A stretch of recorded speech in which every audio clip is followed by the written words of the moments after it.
So the Indiana Fever fans are furious with this signing. Absolutely furious with the fact the Fever have signed someone who appears to be a Caitlin Clark hater in Brianna Turner. Brianna Turner, who the Indiana Fever recently signed, has a history of disparaging Caitlin Clark. Yes, that's the same Caitlin Clark who was supposed to be her teammate. Now fans of the Indiana Fever are staring at her like, "Girl, you're sure you're in the right locker room?" This drama is hotter than a Steph Curry heat check, and we haven't even started training camp yet. Sign Brianna Turner. It seems to us anyway, like, was that just a line of BS? Because I can't imagine why you would sign her. I understand she's supposed to be this great defensive player, but is it worth taking a flamethrower to your fan base and your locker room, by the way? In free agency, Indian Fever was creating a masterpiece. They had all the necessary components, the appropriate players, and the fans were excited. But then Brianna Turner came on board, and all of a sudden the recipe tasted a little strange. Turner was meant to be a defensive powerhouse and a crucial addition to strengthen the Fever's lineup, so fans were expecting blocks. Instead of stealing and playing lockdown defense, they received a Twitter scandal that was more intense than a double overtime buzzer beater. Haven't seen this before, but kudos to them for publicly honoring all their accomplishments this season. I'm confused. Is this what a runner-up does? It does if you're Iowa. I'm sorry, it does. It's like when it's a Cinderella run. Like, you don't have to win. Like, you don't understand. People do not understand. This was a team that went to back-to-back Cinderella runs. It turns out that Turner had some thoughts about Caitlin Clark, and not just yesterday. No, these were pre-WNBA, pre-Fever, straight from her college days. And when fans discovered those tweets, let's just say it wasn't pretty. Imagine hiring a top-tier bodyguard only to discover that they once disparaged your star player in a viral rant. And that's exactly what's happening here. The tweets were essentially a highlight reel of Turner venting on Clark and her Iowa squad. And now she's entering the same locker room where Caitlin Clark is the main attraction. It would be like applying for a job where you were once publicly named the CEO.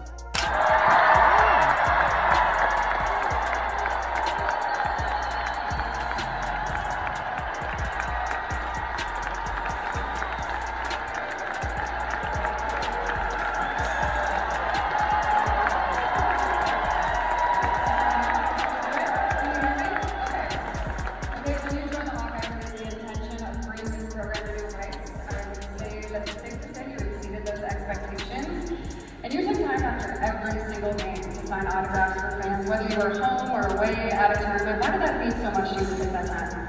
Yeah, I think the biggest thing is, I used to be in those young girl shoes, whether you're a young boy, young girl. I ran around with two brothers that idolized girls and boys and wanted to be like them. And I think those are the people that allowed me to dream and want to be in moments like this. So it was something I enjoyed. I would say you all inspired me just as much as I inspired you.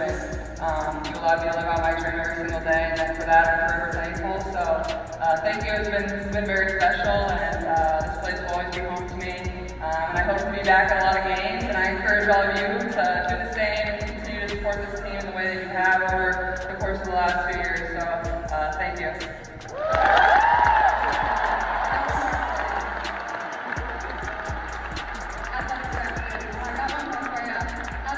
Consequently, the Fever signed Brianna Turner, who barely played the previous season, disparaged the entire lower fan base and Caitlin Clark's outstanding senior class. Gabby Marshall and Kate Martin for honoring the group and supporters who helped women's basketball become a popular sport. And ask yourself why. Indiana fans are not happy. Obviously, Caitlin Clark had to say yes to this decision, but they're not happy because Brianna Turner has said a whole lot about a whole lot. And I'm going to jump into it real fast to show the levels of hypocrisy of the WNBA. I keep telling you that the WNBA is a hypocrite league, and they're filled with bullshitters and liars, and it just continues. To use basketball terminology, for the detractors, Turner's unintentional self-oop was like running a flawless fast break and tripping over your own shoelaces. Oh, they're making sure she hears it. Over time, social media is ablaze with activity, with some people laughing at the irony, others furious, and yet others enjoying the mayhem while munching on popcorn. Do one thing without a doubt. You know that Caitlin Clark has seen the tweets and, whether she responds to them or not, she has a front row seat to the chaos. Turner didn't even need to step onto the court to shake up the Fever season. Indiana Fever went from believing they had a defensive savior to questioning whether they just signed their own biggest hater. So, I don't know, Indiana Fever fans, if they're interested in a good basketball player and a good rim protector, you will enjoy, Brianna Turner, and I wish you guys the best of luck. This resembles a reality TV plotline masquerading as a sports narrative. The comparisons are endless. It's like inviting someone to your wedding only to discover that they once wrote a whole Facebook post about how your musical taste is garbage. It's like hiring a chef who once tweeted that your favorite dish is disgusting. One day Turner is a solid free agency pickup, and the next she's public enemy number one to a fan base that was just beginning to welcome her. What happens next is the big question.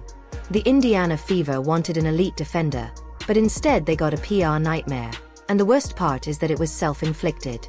There were no scandalous headlines or off-court incidents, just some good old-fashioned tweet digging, demonstrating once again that the internet never forgets. It will be difficult to win over basketball fans because they never give up receipts. And Brianna Turner recently discovered she is on the losing end of the biggest one Indiana Fever fans have witnessed in a long time. Turner must show up, play her heart out, and somehow convince them that she is here for the team and not against them. Feel free to unfollow, mute, or block me if that is bothersome to you. Always protect your peace. She goes on to say, I will not bend the knee or change my online advocacy efforts to appease others. Had no problem signing with the Indiana Fever. Because the reality is, these women don't believe the things that they say. It makes it very hard to take anything that they say for what they say, even to the point of, oh, look at this. Brianna Turner, 2/17/25. That was today. She's on Twitter today. I'm not even having to go back to look at these other things. Brianna Turner has already had a rough start with Indiana Fever supporters, and to be honest, nobody was shocked when her signing was revealed. Instead, fans moaned because they knew exactly what was going to happen, and guess what? They were correct. By blocking fans who dared to question her previous remarks about Caitlin Clark, Turner quickly established herself as the antagonist. Let's face it, Brianna Turner has a history of disparaging Clark. When Clark was dominating in college, Turner was one of the many WNBA players who watched her success and threw subtle and not so subtle shade. Now, she suddenly teams up with the player she has criticized.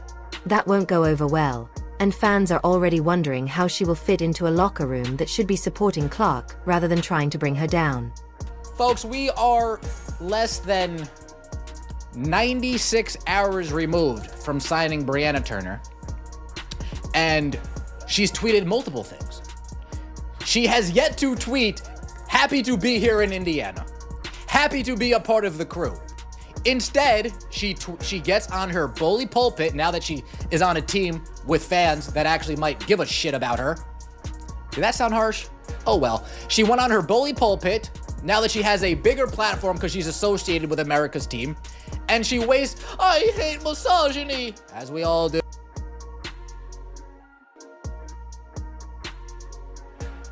Turner is a rim protector, high-level rebounder, all-around defensive stalwart, two-time All-WNBA first team.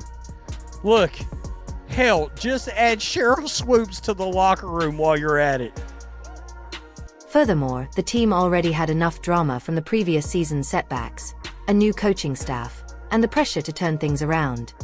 They didn't need a player who is abrasive and can't take a little criticism. Fever fans wanted reinforcements, not distractions. So now, instead of concentrating on winning games, Turner is occupied with curating her social media feed like a teenage influencer who just received their first round of criticism. Rather than proving herself on the court, she is avoiding fans on Twitter and bringing in unnecessary drama. This signing was a mistake, and Fever fans know it. The locker room will soon realize it, and eventually even the front office will realize it. Outside chatter influences a locker room. I know that's a crazy concept, but it's the truth. That's why it's so important to have a tight-knit locker room to block out that chatter. That's why it was so important to have somebody like E-Dub, who's not going to be an activist the whole entire season, blocking out the noise, instead of somebody like Brianna Turner, who's only trying to be an activist, inciting the noise, adding to the noise, giving fuel to the fire. Ben, what did Brianna Turner do this time? Does it matter? Does it matter? The Indiana Fever had one mission: to build a championship team around Caitlin Clark. They were stacking talent, adding key pieces, and preparing for a dominant season when they unexpectedly signed Brianna Turner, the player who has publicly dismissed Caitlin Clark's impact and who is always saying that other WNBA players should receive more attention. They felt that Turner would be a perfect fit. This is a calamity waiting to happen, not just a poor decision. Although Turner isn't exactly known for lighting up the scoreboard, she isn't a dominant force, a game changer, or the key to winning a championship, but she does cause problems in the locker room. Why bring in someone who has made it apparent that she doesn't believe in the Caitlin Clark effect? Indiana needed support for their franchise player, not someone who will criticize every headline Clark receives. When you're saying stuff on his internet, it is going to be archived. Somebody's going to screenshot it. Somebody's going to save it. It is going to be there. And the way these fans react whenever they get a new player, I mean, they're going through your Twitter, your replies. Hell, they might look and see who your cousins is and go through their stuff. That is just the nature of the business when you sign to a big-time franchise like the Indiana Fever. It's almost like the fans is going to interview you themselves. After you guys sign, the fans is going to, you know what I'm saying, do a background check. Let's be honest. Brianna Turner shows up with nothing but Twitter fingers and a defensive rating that begs for liability. Despite the fact that Indiana is loaded with the league's best 5 players wearing their jerseys. Fever supporters expected a team player, someone with energy, and someone who was prepared to work hard for a championship. But instead they received a part-time hooper on social media full-time. Warrior likens her to this team's actual dogs. Out here, Caitlin Clark is altering the game by controlling the paint like it's her own backyard with Elia Boston. A bucket certified by Kelsey Mitchell powerhouse was immediately followed by Sophie Cunningham. Given that Brianna Turner is an expert in blocking people online and teaches a masterclass on the subject, perhaps Fever followers should start blocking her shots, as she obviously has trouble with it herself. The Fever did not come to play. They are on a mission to win now, like 2025 championship season incoming. They were so quiet during free agency. And in the past 24 hours, boom, boom, boom, re-signed Kelsey Mitchell to a max deal, picked up Natasha Howard, bringing her back to the Indiana Fever, where she was originally drafted, and then they just announced a 3-way trade sending Alyssa Smith to Dallas and Sophie Cunningham coming to The Fever did not come to play. They are now focused on winning, as the 2025 championship season approaches. They were very quiet during free agency, but in the last day, they announced a 3-way trade that sent Sophie Cunningham to the Fever, Melissa Smith to Dallas, and Kelsey Mitchell to a max deal. They also picked up Natasha Howard, returning her to Indiana, where she was first drafted. Hopes for a championship are still alive, but only if Turner recalls that she plays basketball and that Twitter discussions aren't the only thing that Block fans care about. Perhaps she should log into some additional practice instead of Twitter. Her biggest stats right now are tweets per minute, so maybe she'll actually make an impact somewhere. Indiana took a chance on her, and this is how she repays them. Fever fans expected a hooper, but all they got was an influencer. At this point, she might as well start releasing Get Ready With Me videos before the game. Indiana is working to create something unique. They have the components, the talent, and the drive. They don't require a walking distraction. Turner, Brianna simply put, if you don't come up and prove yourself, you'll simply be leading the bench during warm-up exercises. Ground check. That ain't checking out right, man. Because I am stunned, dog. I am definitely stunned with this one, man. I wasn't expecting none of this, like I stated in the beginning part. I'm trying to look and see how her contract looked. What's the breakdown with that? How much cap space left? All that. You know, I was getting ready to drop a video about all that, and then all of a sudden, It wouldn't have been a WNBA free agency without a significant shakeup, and Brianna Turner may have been the biggest one yet. However, the Indiana Fever made a move that has fans wondering if it was a fantastic defensive grab or, let's face it, a total waste of contract space. Brianna Turner is like that group project participant who shows up, says a few words, and somehow gets credit for the entire thing. She has been in the league since 2019, and her stats show that she is a defensive specialist, which is simply a fancy way of saying that she doesn't score. That's right, she is a starting caliber WNBA player who hardly makes a layup every quarter, and her best offensive move is to pass the ball to someone who can actually get buckets. If Doncic played a 5 and she may play the 4 from time to time, okay, or vice versa, whatever the case may be. You picked up somebody who can run the floor and play defense. But what else does she play? I'm scrolling down her Twitter feed and I see she likes to play victim.